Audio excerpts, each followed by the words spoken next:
Well, to be honest, it's just going home from primary school because my grandmother, she cooked very early. Yeah. So now that my move come the UK and I eat dinner like 7, 8 o'clock at night, it's just Oh my weird. God. Because I remember coming from primary school and reach on top of the lane, we can see the smoke for the wood fire. Cause we used to Wood cook, fire. yeah, man, wood fire, man. Yeah, I've been through that. Wood Outside fire as kitchen, well. yeah. Outside kitchen. And I've been through that as well. You can smell the dinner from here walk down the lane. Yeah, So, you smell it. You smell yeah, it. You can smell it. If the rice are burning, Yeah, you can smell just- it.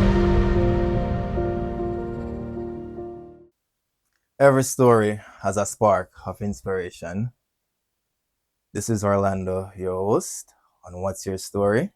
And today we have with us a young man who's an educator, an author, an entrepreneur, and not to mention, he's also a music composer. Today we have CHEORAY Russell. Did I get the pronunciation right? No, you know, the thing is, a whole lot of people mispronounce it. It's Cheo. Oh, Ray. CHEORAY. Yeah. Cheo. Russell, yeah. So most people just call me Cheo. Cheo. So Yeah. it's okay for me to call it Cheo on Yeah, this. man, Cheo just All is right. fine. Cheo. Cheo, where did that name come from? To be honest, CHEORAY is the first name, you know. CHEORAY. Yeah, Ches. But the thing is, I find out my name CHEORAY when I go do my GSAT. So all of me growing up to year 6, it was CHEORAY. When I stay as a boom and get my document, then I go do my GSAT, I say CHEORAY upon it. So I say, So you didn't know as well? No, not even my mother never know. What you said? No, nobody never know. Nobody never know. Everybody call me CHEORAY. My teacher call me CHEORAY. My friends call me CHEORAY. My mother call me CHEORAY. And the funny thing is, you know, when I got the orientation high school. Yeah, so that's in Jamaica we're talking about, right? So we got orientation and stay so boom and them a call up the name of the pin them and them a say, them call CHEORAY run 5 times. I say, Mom, you know, I think of me that do it. I start up and say, weird, man. Yeah. So it's from high school. Me take on to the name CHEORAY, which is my actual name. It was just a registration mistake by the midwife them in Jamaica at that time. But CHEORAY spelled different from CHESARE with a little tilde at the top of the A. But your name spells CHEORAY. Yeah. So when I do the research, who gave it? Oh, you say it's a mistake with the midwife. It was a mistake by the midwife. Oh, the midwives made a mistake. Oh my God, man. So. Because even I was looking at the name and I said, but this is not a Jamaican name, bro. No, but yes, CHEORAY. Oh. Yeah. But anyways, Cheo, I'm glad that you take the time out to join us on this podcast today just to share your story. Yeah, man. And not to mention as well is that I know you have a busy schedule because you're a man that holds so many caps. You get me? So many caps. I know you're very, very busy. Yeah. So we really appreciate it for you to join us today.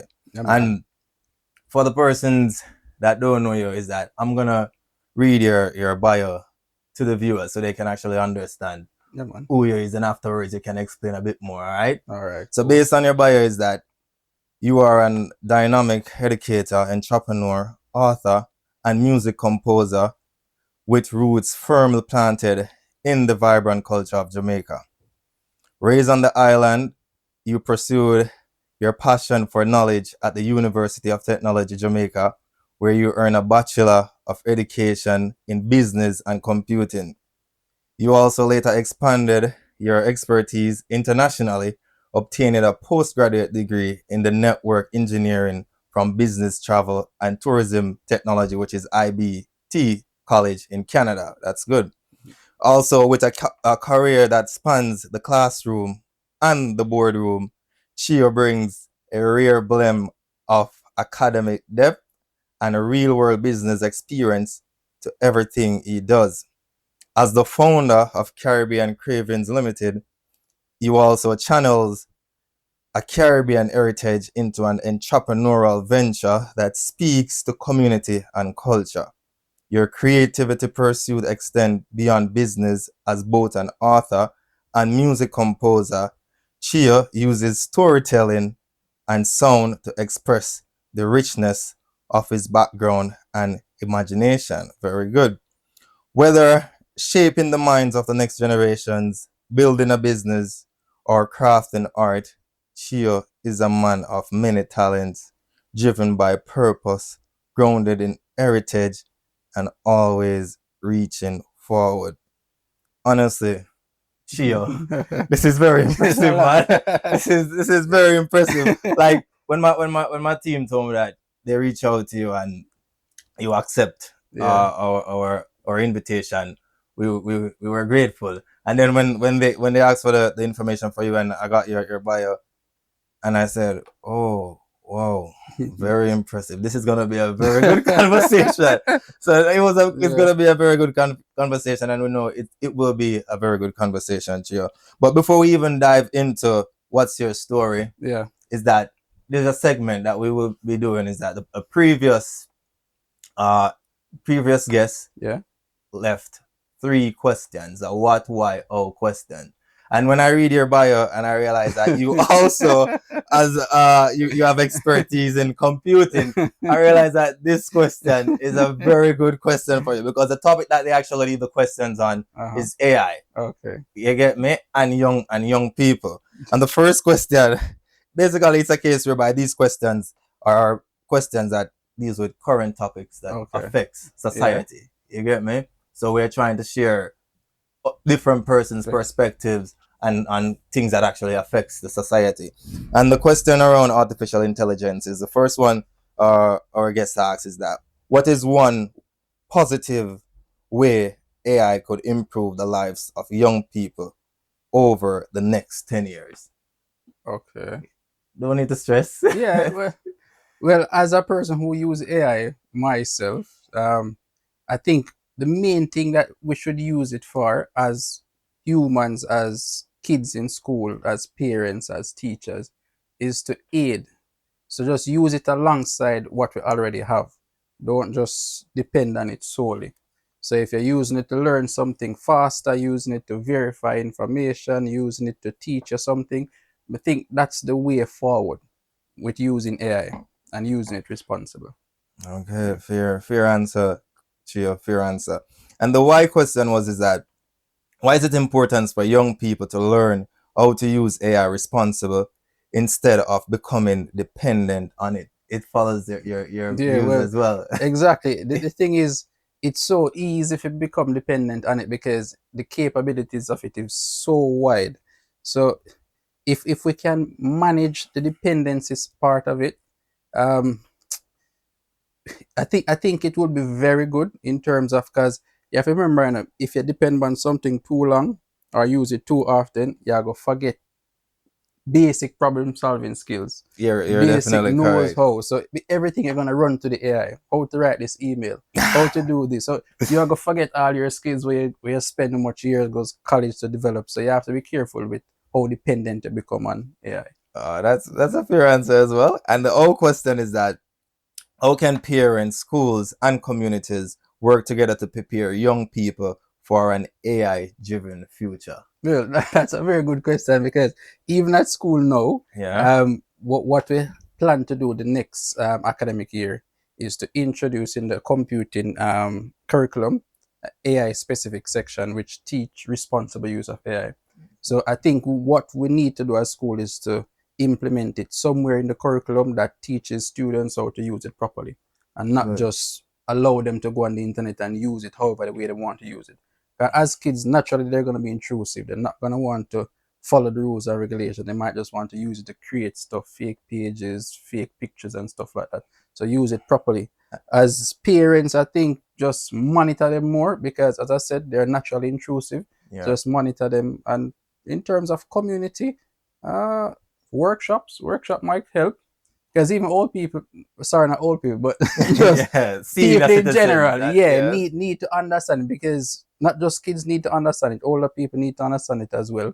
So workshops, I think, will help as community. Okay, definitely. And I did a bit of research as well, because I can't see these questions and don't have any knowledge about it or anything like that. But I did a bit of research, and what stand out to me is that there was a bit of information that I extracted that I want to share with the public as well. So it is called is that AI is not here to replace young people. It is here to challenge them to become more creative, adaptable, and responsible. The future will belong to those who learn how to work alongside technology, not compete against it. And it shared the same view as what you just mentioned as well. And this was a case where this definitely stand out to me. So I really needed to read that out to the viewers. I think it's the right way to go, to be honest. Yeah, use it alongside what you already know. All right, and after the show, remember that you have to create your what white hope question as well for the next guest. So prepare for that as well. But let's take a couple steps backwards. All right. First and foremost, I know the viewers they may be wondering, how old are you? Honestly, is that something that you can share? Yeah, I was 30 last year. 30 years old. No, I was 30 last year. So you're 31 now. Okay, 31 now. All right. Yeah, so you want to tell the viewers a bit about yourself, where you grew up, and stuff like that. Okay. Where you're from. All right. So born and raised born in Sparlins. Where is Sparlins? Clarendon, Trelawny. Where is Clarendon, Trelawny? Jamaica. Jamaica. Yeah, okay. So born in Sparlins. That's in Jamaica. Yeah, in Jamaica. I grew up in Litchfield, Trelawny. For most of my childhood years, went to Lorva High School, and then did GSAT pass and went to William Nib, move away from Trelawny. GSAT. So remember, we're in the UK now. So even though GSAT is what we use in Jamaica. Yeah, so the exit exam for year 6 students. Okay, no, before you go to secondary, that's the exam that I did and then pass for William Nib High School, so the famous Usain Bolt High School. Yeah? Okay. Actually, when I started year 7, Usain Bolt was leaving 6th form, so I did actually get to see him quite a few times before. But does he know you? No, he doesn't know me. Probably just we have pictures together, like school pictures together and stuff like that. Good. I'll send him a photograph. Yeah, man. I'll send him a photograph of yeah, so just to bring his memory up. Did finish William Nib. Went back to Trelawny because at that time I was living in Montego Bay when I was going to William Nib because it's closer. Yeah. Went back to South Trelawny, attended Homewood Technical High School, did 2 years in 6th form, and then I applied for UTech, got through, and I decided to do the business and computing educational degree because teaching is something I always fond of. Okay. A lot of people say they hate teaching, but that it's the opposite for me. I think I love teaching in terms of it's rewarding because if you think about it, you have a student September morning them blank, and just to see how well they develop over a period of time in a 1 year space, it's very rewarding. And that was a question that I had for you as well, but okay, that's very good, man. That's very good. So I see you have a passion for teaching. Yeah, it does. I do have a passion for teaching, and not only in the classroom but outside of the classroom as well. And that's what lead into the music thing. We're probably gonna ask me something about that later, so I'm gonna leave that. Yeah. All right. Yeah. So born in Jamaica, yes. Sparlin. I didn't know that Sparlin was in Clarendon. I thought Sparlin was in Mandeville. You have Sparlin's border Clarendon and Manchester. Okay. Yeah. So the hospital is actually in Clarendon, but if you come out a little bit more, you'll probably end up in Manchester. But it's right on the border of Manchester and Clarendon. Okay, very good. That's good though. So persons, at least Cheo explain a bit of where his background is stemming from and so forth. So we are all Jamaicans, and we turn the table, become successful business owners, and big educator here in the UK as well, which is actually good. But like Cheo back in Jamaica as well, is that who were the persons that most influenced you? Really, you have to be my mother and my grandmother, you know? Because I was raised by females. Oh, there was no male figure in my life upon so I lived with my grandmother, my mother, and my grandfather, but my grandfather died when I was 9 years old. So after that there was no male figure in my life. It's just mom, grandma, aunts, that was it, cousins. So I was raised by females who were farmers, shopkeepers, market vendors, just regular hustling people. So that's where most of my drive come from, because I was raised by people who get up and go out there.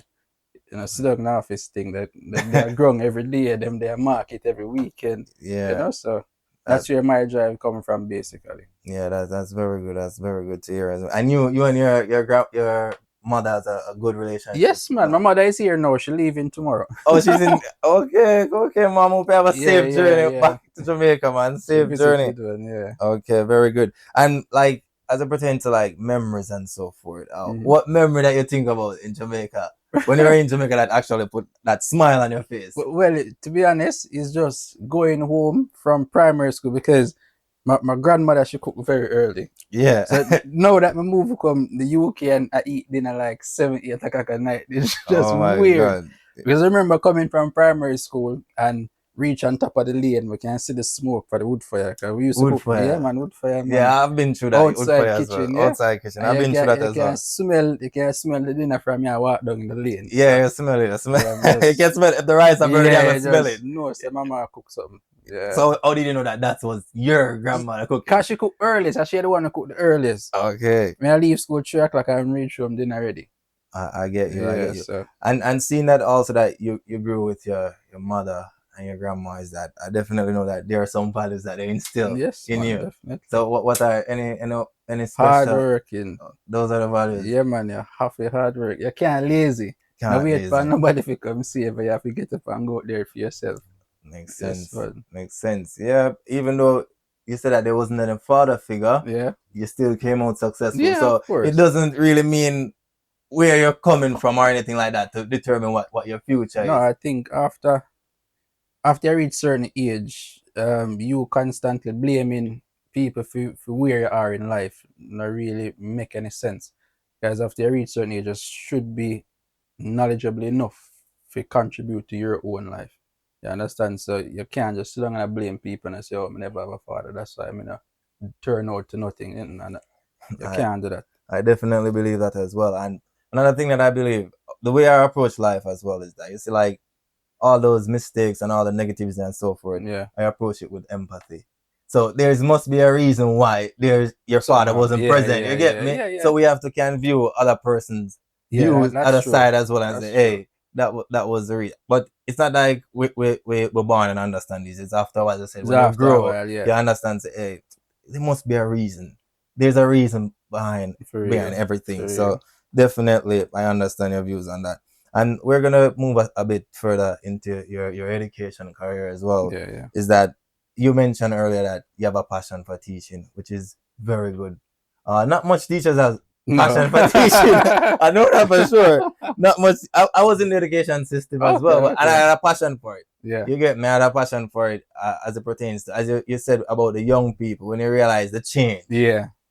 I mostly deal with like the behavior aspect. Okay. You get me? So when you realize that you get a student, and the teaching as well is in the UK. Yeah. Yeah. So when we have a student coming in with they tell us that he's diagnosed with that and that and that. You get me? You know those behaviors thing. You get me? And then you have to create that plan to help them. Yes, that action plan and stuff like that. And when you see the change, you get me? Especially if it's actually a year 11 student, and you realize that this year 11 student was able to actually come in and pass their GCSE, which is equivalent to Jamaica CXC, you get me? It put a smile on your face. And bear in mind as well, with these students, when they do it and they pass, they come back to you as well and they say, sir, thank you so much for believing in me, because not much person believe in me. You get me? Thank you so much for showing us and can relate and stuff. I think relating has a lot to do with teaching as well. It does. Do you have that type of relationship with the students? Of course, all of my students. they must be loving you, man. Yeah. They must be loving you, man. Definitely. But once you can relate to the students, it will make a difference. Yeah, I think. But if I don't know, based on experience, if you can't relate, you're gonna have challenges. You're gonna have challenges. Yeah, you're gonna have challenges. And the next thing, I don't wanna really mix your education background with your entrepreneurial background. But there's a question that stood out as well. One of my friends, when I told him that I'm going to interview you and I told him about your background, he said you should ask this question. This question will create some clarity. You get me? And the question that the person he was saying that, do you believe that educators naturally make good entrepreneurs? Why or why not? What do you believe that first? Do you believe it? If educators make good entrepreneurs, it doesn't matter which section of the education system it doesn't matter. No, it's a plain no. Entrepreneur is a different ball game, and that's why you have some teachers who teach IT, but Yes. them can't build an IT system, or you have some teacher who teach business and them don't run a business. You have some people who their main goal is just teaching. That's what they're good at. And then on the other hand, you have people who are very good at entrepreneur. So I don't think being a teacher point blank mean you're gonna be good at business. Okay. Well, Because it's totally different, to be honest. Because if if I was supposed to teach the students at my school business, it wouldn't look like what the curriculum look like now. I get you. We teach them to pass, basically, but not to run day-to-day business. It's different. So not Yeah. because you're good at teaching, I don't think it's gonna make you good at entrepreneurship. I believe that as well. And these when I watch different what I would say different episode about young people and stuff like that. Most of these persons that come on the interview section, they always say that the schools are not teaching the students the right stuff. Yeah. You believe that as well? Well, it's no, because better this we're teaching two different stuff. Because if we're supposed to teach the right stuff, they won't pass. Because the right stuff is not what's on the curriculum. Yes. You understand? We teach them to pass, and when we say we teach you to pass, so you can get a grade, you can matriculate to uni or to college, and then when they get to college, they get closer to learning the real stuff that they will use in the real world. This is just a phase, a step that you have to go through. So teaching you to pass the exam, that's just the step you are at now. So we can't teach you what's out there in the real world as you're not gonna pass the exam and then you can't matriculate. Oh, definitely. I understand that. That's one that will sit well with with our viewers. That will sit well with our viewers. But let's take a step further now. Managing two demanding careers. You get me? Business owner and education. Two demanding career. Managing two demanding career. How is that for you? Chaos. Chaos. It's Chaos. chaos, man. Have you ever feel like you wanna give up or anything like that? Yeah, we do. We do feel that a lot of time. We're humans, yes? Yeah, it's just a phase, a period of time, and then you just reflect back on certain things. So no, can't come so far and give up. But yeah, it's very hard to manage school and the shop, and yeah, so in the school sometimes I teach your phone a ring and you can't answer it, and it chaotic, to be honest. It's chaotic, and that's why I think when you have systems in place, it will help. But yeah, it's I believe in the systems in place as well. I stand strongly on that. And it's a case whereby you have to know the system will actually help you out to balance both of them. So that's definitely the way. And just to add, I have two lovely employees that they do well. Big up those two lovely employees. Yeah, so they do actually help out a lot. So I can depend on them. So it kind of take the pressure off me more time, because I'm only at the shop on the weekends. Okay. So Monday to Friday I'm at school. So if I don't have to be monitoring or looking over people, that make it easier for me. You understand? So yeah. I get you. And if there's a case whereby you will actually provide the public with an advice as to how they go about to pursue two demanding careers, what advice will you give them? Yeah, what advice you will give them? Don't do it. No, you can't do it. No, I'm kidding. No, to be honest, as I said, just have a system, and it would be good if you have mentors or somebody who do it before you, so they can guide you. Did you have a mentor? Yes, man, I have to. That my mentor that get me into the shop business is Boss. Boss is in High Wycombe as well. I remember going to him and him said, some man do the same thing like I had about in Hillsbury, and him said, yeah man, him never hesitate. Him help me out, him bring me to him suppliers, introduce me to everybody, and say, okay, it can work, and I start do it. And him give me advice as we go along, see me. So having a mentor is very good, because if learn everything by myself one time, it then probably take more toll for me. You understand? So yeah, I think it's good to have mentors. Yeah, I believe in that as well. But in Jamaica, where we grew up, we never have mentors. We have mentors.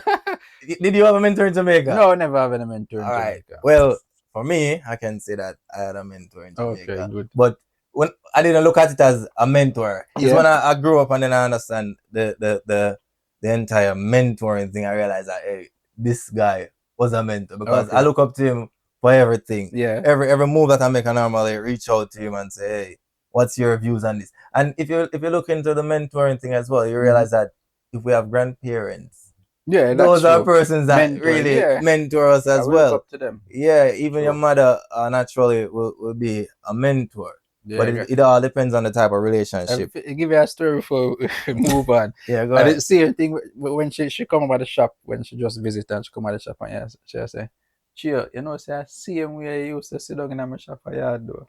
Oh, so you have a shop in Jamaica? Yeah, she used to run a shop in Jamaica. Yeah, she you mentioned that. Anymore. So she come at my shop now and she sit down there and she say, you know, I see him where you used to sit down in my shop when you liquor do. You see, you just switch rules now. Very good, very good. All right, so Cheo, I want you to take the time out and look on this photograph. You get me?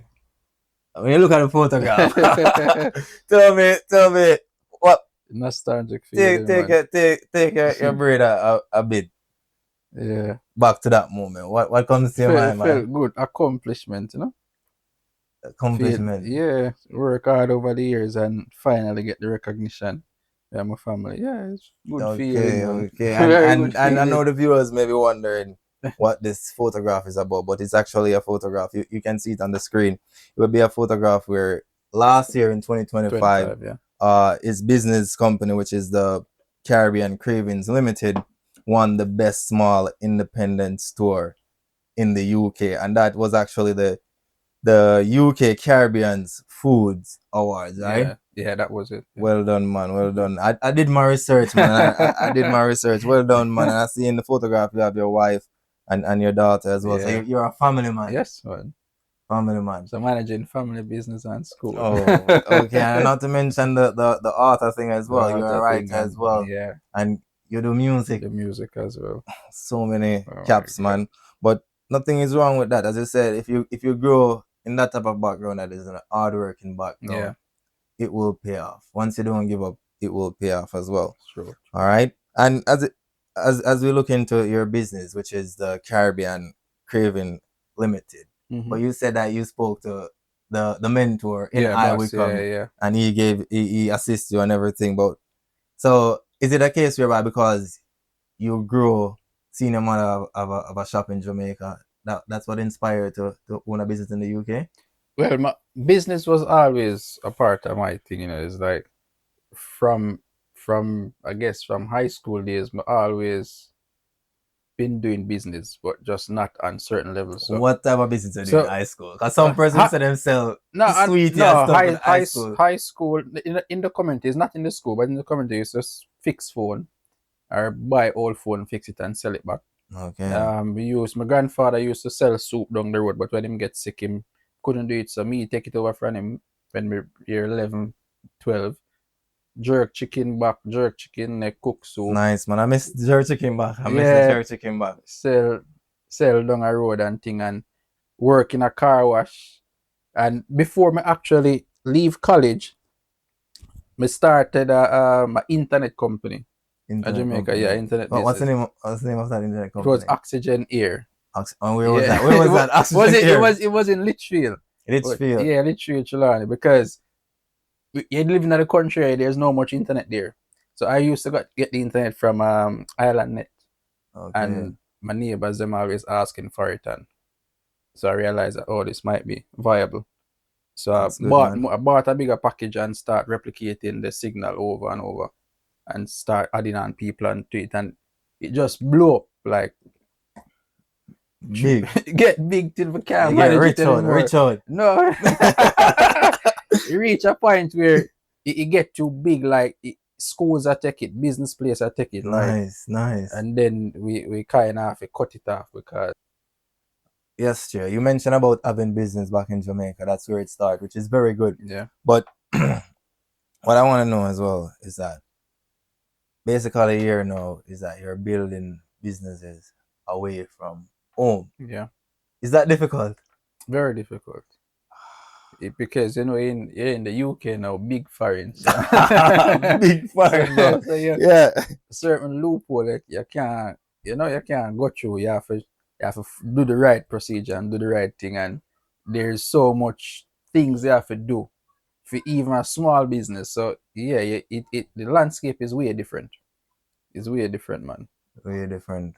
I get you. Because I know, yeah, as you mentioned back in Jamaica, you can, I Just don't set know. up shop and Yeah, the go. legal part, but Just here you have to ensure that documentation yeah, and everything. proper. Yeah, and this lead back to when you're growing up in Jamaica, your parents normally say, hey, the people come foreign and do the right thing, but when they're in Jamaica, Yeah. they not do the right Nah, thing. do You the right get thing, me? that's So true. I see where it come from, but it has to do with exposure as well. Yeah, that's true. Because if you're not in another man's country, you wouldn't know that You wouldn't know. this is the process and this has to be done to Yeah. ensure that you follow up.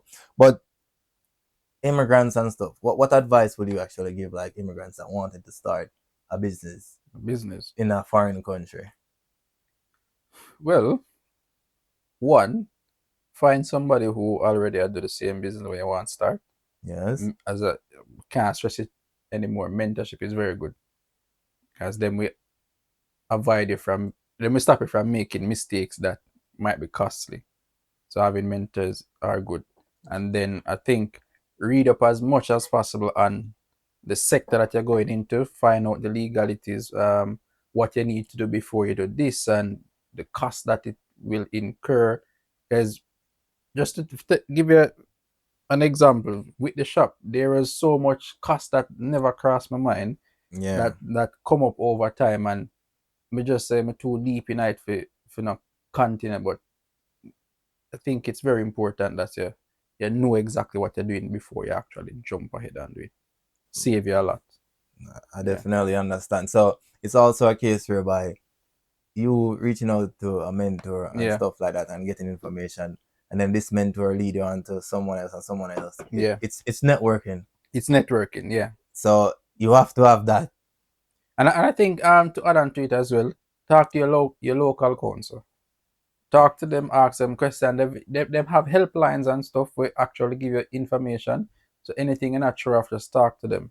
And not wait until you're in problem and you see them come knocking at your business place. You realize, oh shoot, I never do this. And the local council, is it a case that in Jamaica do we have that same procedure like local council who can reach out? In terms of business, no, you don't have a local council, but you have the company office of Jamaica.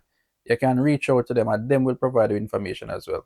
Or if anything relating to tax, you can reach out to tax office administration of Jamaica as well, and they will help. But we do have it in Jamaica. It's just not as accessible as here in the UK. Yeah, because in the UK, not in the UK alone, but I don't know, but a person may be viewing and saying that it's a first world country and third world country. They don't have the technology and stuff like that. But what type of technology is that? Having an helpline. It's just an helpline. It's a helpline, give workers work so persons can call, seek guidance and stuff like that. I think those are some stuff that we don't have in Jamaica that limit our progress of growing. Yeah, that's true. Definitely, because a helpline they may think it's not necessary because this is this sector or anything like that. We need to have helpline for all sectors. All sectors, yeah. You get me? Not just the specific sectors or anything like that. The major sector. Yeah, it can be any sector of an helpline for any sector. This will also create jobs for persons as well. People, yeah. So I strongly believe in the helpline thing as well. And when you get exposed to foreign countries, you realize that their systems, as you mentioned earlier in the interview about putting system in place. These countries have every system in place. Yeah. You can't go wrong once you do your research, which is very good. And a question that I have as well is that what is the unique challenge you faced as a Caribbean entrepreneur? The unique one that stands out, the unique challenge.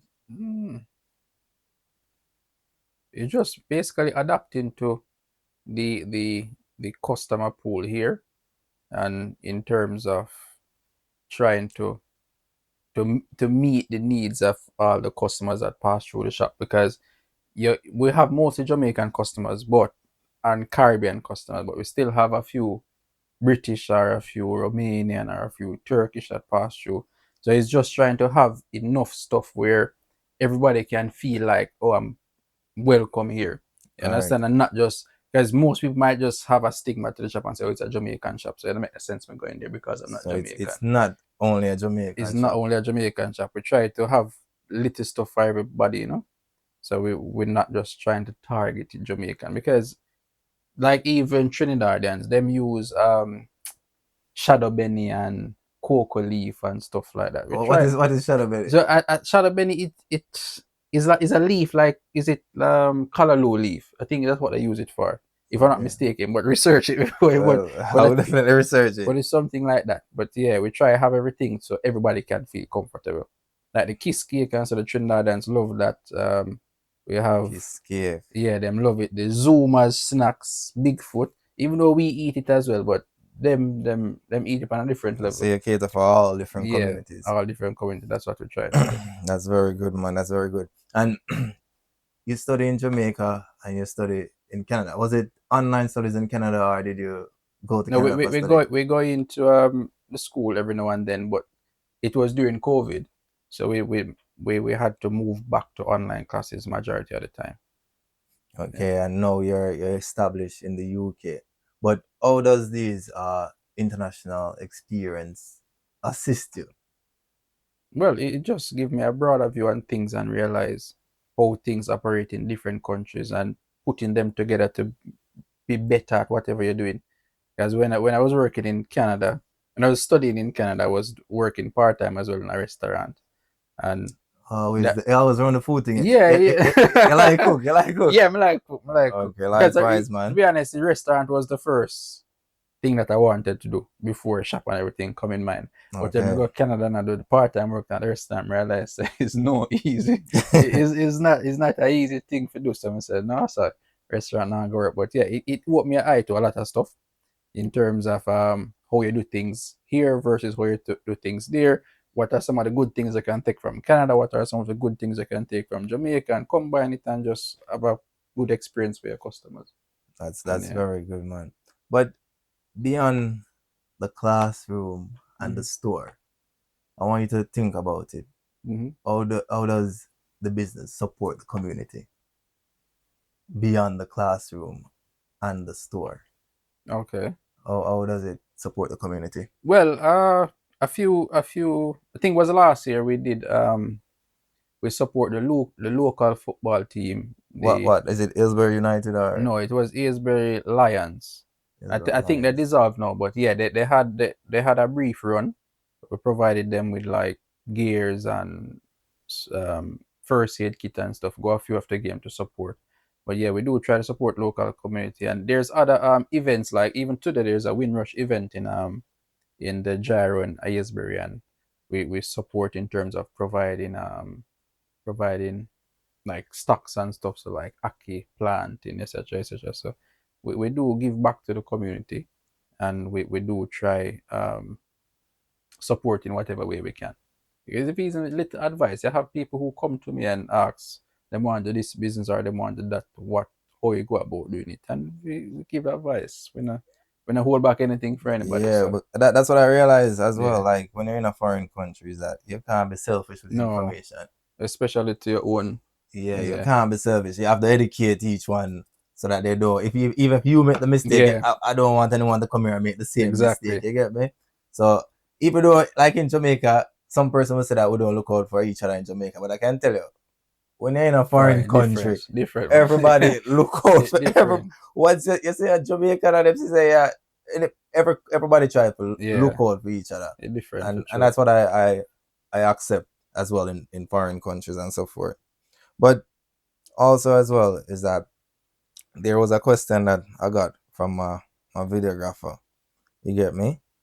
He was actually, since you mentioned about mentoring and everything. Yeah. Do you have a mentee? No. A mentee? No. No, not apart from my students. No, I don't have a mentee. I would say I have people who frequently ask questions. All right. So the thing is, you can't force people to do things. They have to have the drive to do it themselves. Because you have, as I said before, you have people who come to me, ask me for advice, so they want to do this. And I say, all right, being that I went through the process already of setting up a business and getting license and know exactly what to do, let me help you do that. So because I know it's so much information, I don't want to just throw everything on it at one time. So maybe say something like, all right, the first thing you need to do, go on company house website and register your business. And then when I do that, come back to me with a certificate and then me give it the next step. Because if I throw everything on it one time, it will be too overwhelming. Definitely. So step at a time. And you have some people who go through the process, getting the certificate, they come back, me give them the next piece, them do that, me give them the next piece, them do that. Step and by then step. Exactly. But sometimes most of them that do, they get to a point where they just stop doing it, because as I said, it's not easy.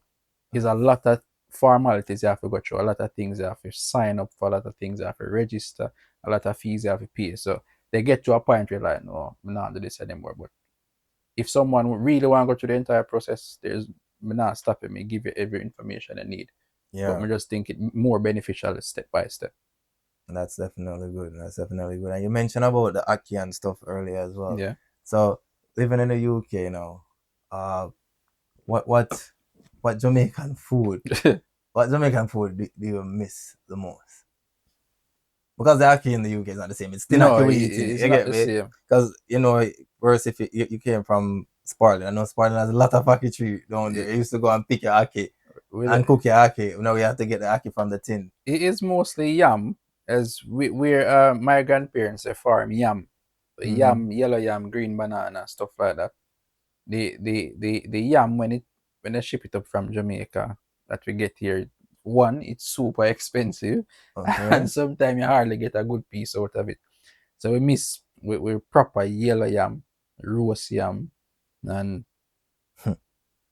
proper jerk chicken as well, because I wove them jerk chicken now over here. Well, me have a jerk pan. I have a jerk pan. Okay, good. Yeah, I had the oven jerk chicken first, and then I said, "Oh, this is not me. Yeah, me need a jerk pan. Jerk pan. Man. You get me? So I have a jerk give pan. It a different taste, and they go buy jerk chicken. Yeah, I get you, man. Well, as it pertains to your shop as well, what thing you realize that most persons, let's not just say most persons, but like Jamaicans come and ask for that you're unable to provide? What is the most demanding thing? The most demanding thing that I'm unable to provide? It's a good one. I think most people, they come and ask for stuff like medicines, like DPH or Why? honey and what's that one? Honey and ginger, some medicine thing that they have there. Because the issue I'm having with getting the medicine in here is, again, the whole legality thing with the UK and the trading, the food standards and the council, etc. So certain things we can't sell in the shop. Even the same harder bread. Harder bread, man. Just talk about them want me stop selling harder bread. But not if we want different different day. Yeah, a lot of stuff. One different day, cause but I think just the medicines, that are the hardest thing to get for them. But most things I can get for them. So they get them patty where them always ask for. Yeah. Them sweet potato, them get them franks, them sausage. Yeah, them lasco, them get most of the things them ask for, yeah. Okay, I get you. But I can tell you that when I first visited, not living, but visited the UK, I came to visit for about 3 weeks or a month, something like that. Yeah. And I came to your shop. They said that there's a Jamaican shop in Hillsbury. I think I was in Leighton Buzzard. Yeah. And I came to Hillsbury. That's like a 35-minute drive, because they said that's the closest Jamaica shop. I came there and I saw the Bigfoot, and I said, okay, I can get some Bigfoot or some Tigers. Yeah. But then when I look at the price, when I look at the price, and I'm saying, why I need to pay so much for a Bigfoot? Yes. But the thing about it is that Jamaican money I'm spending at that time. So I'm saying, why do I need to pay?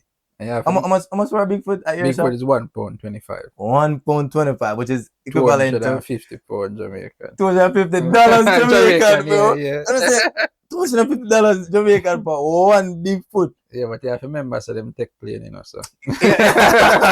Yeah, but I wasn't thinking about all of those stuff. But after a while, I realized, I say, hey, a different place. Reality check. I got a reality check. A pound here is a pound here. A pound here is just a pound here. If you need something, you have to spend it. You get me? You can't think about Jamaica about it. But as I said, I was visiting, but Yeah. after a while, and when I came back to the UK, I think I visited again, and then I went back to Jamaica.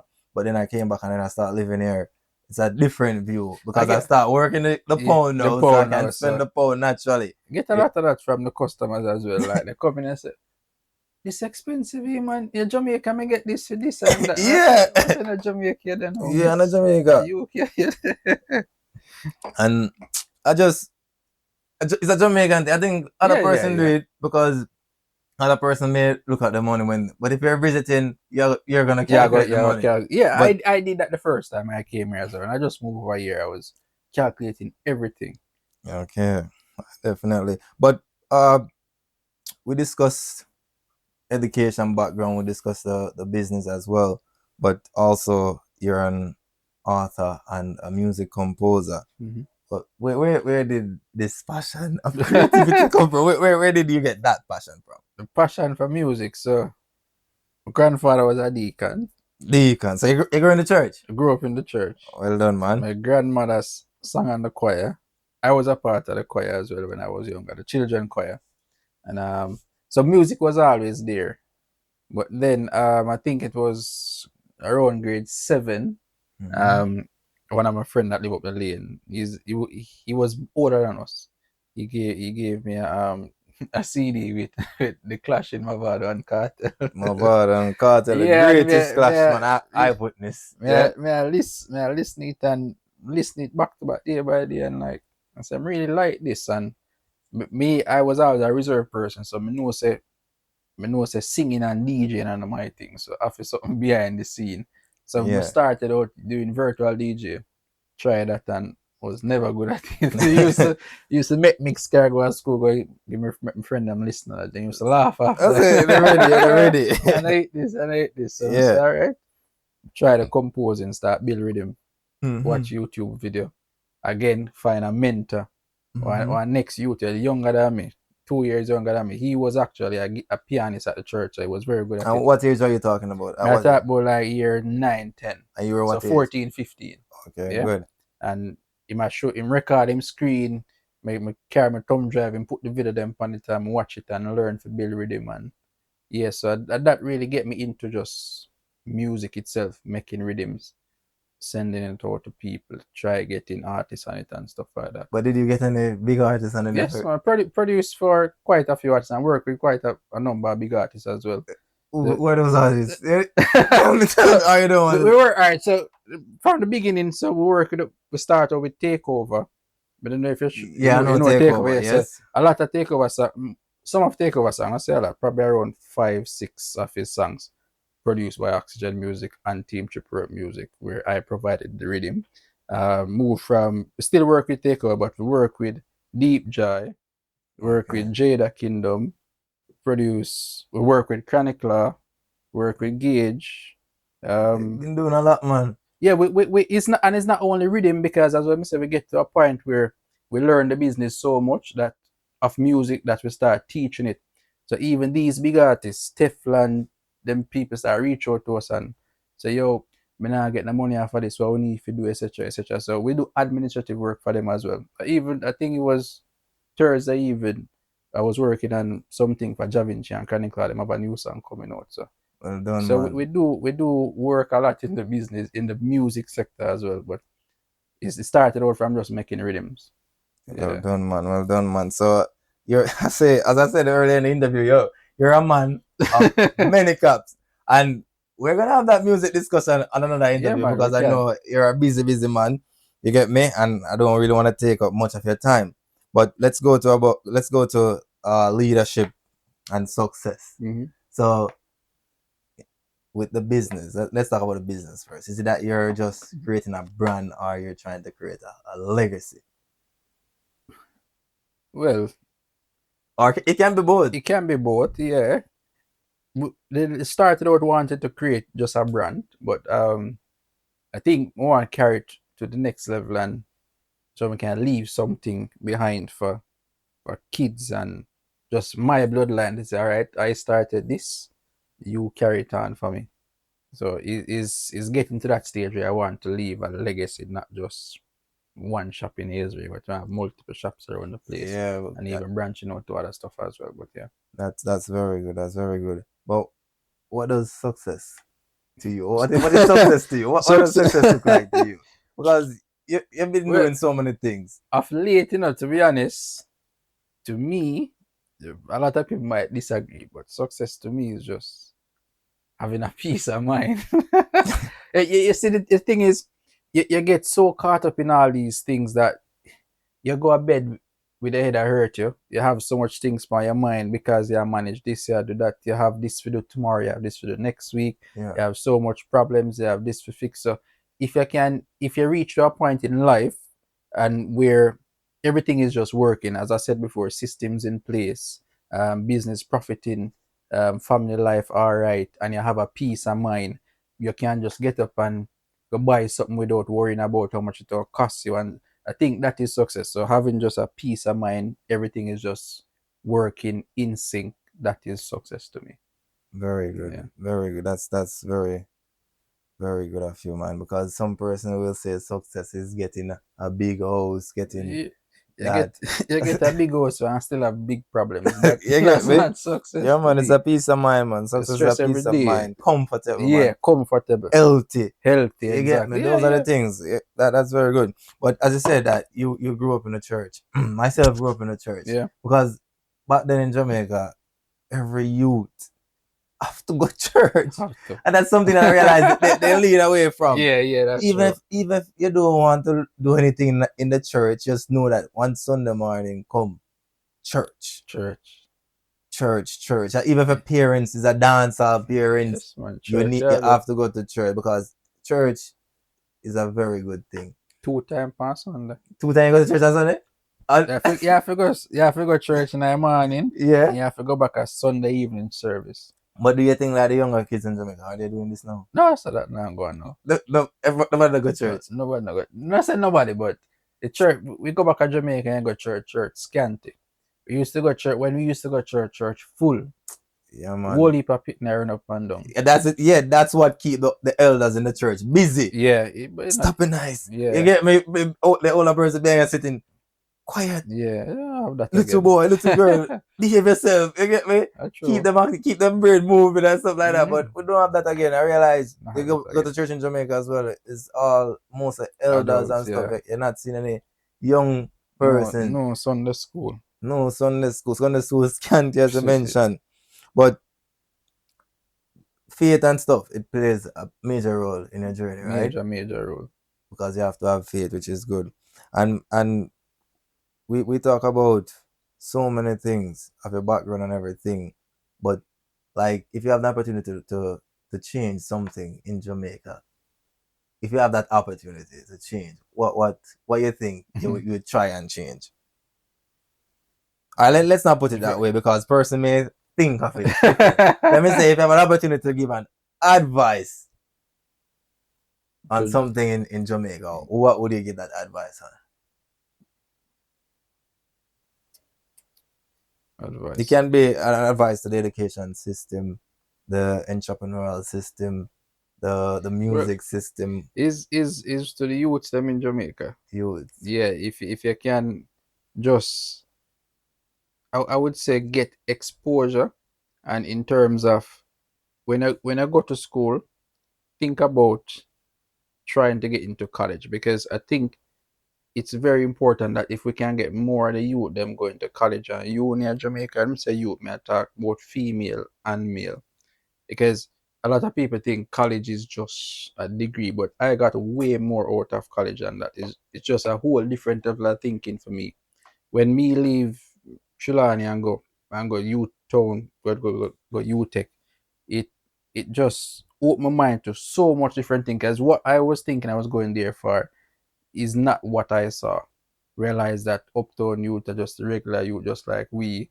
So even we sometimes smarter than them in terms of book work and stuff like that. So it just opened my mind to a new level of thinking, and it exposes to a lot of stuff. So I think if the youth of Jamaica can have the opportunity to go to college or go youth or go university, do it.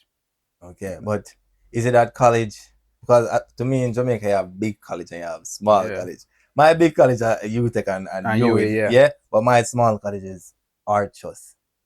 Is Archus yeah, of course, Hart has it because Hart exposed you. So remember when you left high school, you just stick to the main core subject, them the maths, the English, the science, the some metal work or TD and stuff like that. When I go to Hart, you get more hands-on training. Them give you more ideas of what you can do with your hands and not just bookwork. So it's more technical. So I think any higher level of education, it gives you a more critical thinking in terms of how to solve problem. And I think that is what most of the youth in Jamaica want right now. And I love the art program in Jamaica. I love the flexibility of the art program as well, because they try to get involved in different places, in communities. Yeah. You get me? But what I realize is that not much persons know about these things. No. They don't know that the community leader, an organization in the community can reach out to art and create a program that can actually assist young people in the community. Because I did that. Me never know that. You get me? I did that in Jamaica. Yes, because that's good. I'm a community person in Jamaica, and it has to do with exposure as well. Yeah. And knowledge, because I was exposed to a lot. So I realized I understand the politics system. I understand the different sectors and stuff like that. I did a lot of research, understand about public funding and stuff. So Archus, if you have a proper organization, you can have dialogue with them and create opportunities for persons in the communities. Yeah. Once it's properly arranged, and then they will tell you that this is the minimum amount of persons. They have 1 day certification and stuff like that, because we have so many persons in Jamaica that knows the work, can do the work, but they're not certified. Exactly. You get me? However, if that person or that group of person can prove that they've been doing the work over a period of time, and you are certified. Yeah, you can get a 1 day certification by doing a test within 1 day. Never know that. You get me? So you have to have someone that actually recommended. They will do the background check. How long have you been doing this? The amount of person that got certified in construction back in Jamaica. That's very good. I had a program once at the community center where there was so many senior persons that do construction, know the work, and do everything. But they weren't certified. And these persons, when we did the program, is that you have to do a practical test today, and also you have to do a theory test. You get me? And these young men, they were able to do both tests. They passed. They got their certification, and afterwards, a lot of persons start reaching out to me and say, "Hey, when is the next program? When we're gonna do that?" It's there, but we don't know. Well, a lot of persons don't know, but there's so many opportunities there. But as I said, it's exposure man, and research and stuff like that. Not many persons do the research, and not many persons think that they should help. And that's why I said higher education is important, because you learn researching skills when I go to higher education. And it's sometimes not everyone have the opportunity to get higher education. That's why you come back to systems again in Jamaica. Make the student loan system probably cheaper or something of that sort, so everyone can access it and get to go to college or get to go to university. I get you, man. But there it's just the improve, because there are things in Jamaica that persons may say bad stuff about, but they don't really do the research, you know. But I see the art program in Jamaica. It's very good. Bro, I can attest to it. It's excellent. Once you understand the art program, it's excellent. And then along with the art program is that they try to have like a connection with SDC, which is the Social Development Commission. Yeah. I think I get that right, or the Social Development Committee, but SDC, excellent set of persons as well. Once you have those two persons. So the next thing, Cheo, is that you said that you are a writer as well, right? You're an author. How many books have you written so far? So it's one book with 2 versions. What's the name of that book? Dancehall Playbook. So again, it's back to music. Dancehall Playbook. I need to get that book. And where can persons? You can put. I'm gonna send you a picture. You can put it on this if you want. Okay, it's on Amazon, man. Once you go on Amazon, I can find it. Because my wife as well, she's a writer as well, as you can see here. She wrote her first book, which is Crossing Currents, Jamaican Teacher's Journey to the UK. And yes, it's also on Amazon Jamaica, also on Amazon Canada, also on Amazon UK, and it's on Amazon Jamaica. I said Amazon Jamaica already. Yeah, There's no UK, Amazon Jamaica. There's no Amazon Jamaica, but yes, it's there, and your book is also there on Amazon. The information will also be in the description for persons that want to purchase these books as well. And do you want to tell the public about where they can find your shop? All right, so the shop is located in Unit B, Baker's Mews, Aylesbury, HP 22GN. So it's just the Sainsbury in town. There's a little alleyway right beside a new pastry shop. Once you go in the alleyway, you'll see the Caribbean Cravings sign. Just come in the alleyway and you can find us in there. All right, we're taking it from the back. Just pull up in the Sainsbury parking lot at the back. Same alleyway that takes you to the front. Yeah, it's in that alleyway.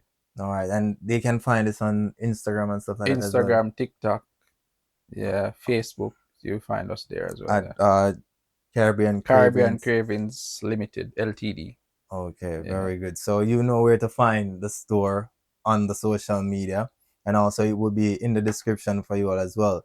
And as it pertains to the program as well, guys, if you have reached this far as well, please ensure that you subscribe, because we're gonna be sharing stories from persons all over. We're gonna be sharing stories from ordinary persons with extraordinary stories. You get me? But persons from ordinary background who become extraordinary and have an extraordinary story that want to share the ordinary story as well. So all different type of story will be sharing here, just to reach out to other persons, inspire them, empower them, and give you knowledge as well, just to give you a picture of what's happening across the world, and let you know that, hey, it doesn't matter where you're from, it can change. You get me? It doesn't matter the struggle that you're going through now as well. Changes will come. You get me? And as you mentioned that you grow with your grandma and your mom, and they teach you about hard working and stuff like that. That's the same discipline that I grew with as well, hard working, and that's what will make the difference. All right, but also before you go, Cheo, is that I have a question for you as well. This is the last question, the final question for you. Yes. If your life journey could be summarized in one sentence to inspire the next generation, what would that sentence be? One sentence. One sentence just to inspire the next generation. What would that sentence be? Think about it. Yeah, man, you can think about it, man. Inspire next generation. One sentence. One sentence. Not two, not few, just one sentence. Inspire the next generation across the globe. Well, with all oh my god, sorry. That's good, man. So called your business. Yeah. Wait. What I would say, one sentence still is that through every tribulations and trials, there's always that light at the end of the tunnel. So just continue going. Doesn't matter what the problems you're facing. It's just regular day-to-day activities. At the end of the tunnel, just remember that it will all work out. All right. Very good. So viewers, you hear that. Here is one sentence, and I share the same sentiment as well. I believe in everything that you've spoken about today. I don't disagree with nothing so far. You get me? Viewers, feel sure to like, subscribe, make a comment as well. If you want more information, easier, he can mentor you as well. His information is gonna be in the description that you can reach out to him. And Cheo, what's the other name that they used to call it? The name that used to call it before? CHEORAY. Yeah. It was good that you were able to give us the time, man, and I appreciate that you came on the show and you share valuable information, man. And thank you again for your time. Yeah, man, and thanks for having me as well. No? It's always a pleasure. No problem, man. And guys, thank you all as well for watching What's Your Story. And if you have a story as well, reach out to us so that we can arrange an interview with you so that you can share your story. Thank you.